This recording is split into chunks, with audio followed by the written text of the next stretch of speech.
So, hello everyone! Welcome to my YouTube channel. Sir Jerome nga pala. Kung di ka pa naka-like and subscribe, mag-like and subscribe ko na sa YouTube channel natin para lagi kang update sa mga papalabas kong video and link at malaking bagay na yun para sa amin mga content creator. Let's move forward tayo guys!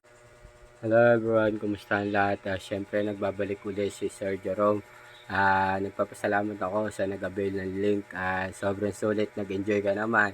Yun nga lang, marami. Bahala ka na kung ano gusto mo gawin sa link na yan. Okay, so thank you na rin sa'yo at nagtiwala ka sa akin. So, re-remind ko lang sa inyo, bago kayo mag-avail ng link, kailangan marunong na kayo sa pagse-setup ng Winlator or Game Hub.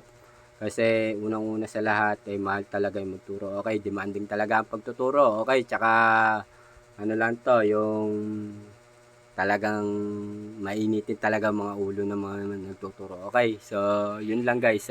So anyway guys, NBA 2K14 to 2K27 full update roster na nga pala to guys. So kung makikita nyo, kung mapapansin nyo, sobrang realistic ng gaming neto at buhay na buhay ang laro dito sa ating Game Hub. Okay, 5.3.2 nga pala ang gamit nating Game Hub.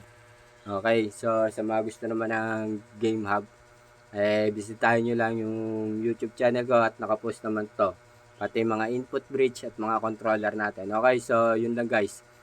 So kung mapapansin nyo, napakaganda ng pagkakagawa dito sa sa link nito. So nakita nyo naman, ang ganda, buhay na buhay. Para kang naglaro ng PS5.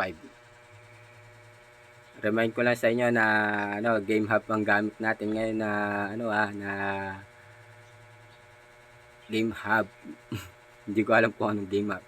Basta wala siyang light Hindi ko naman masabi Winlator. Hindi mo naman masabi Winlator to.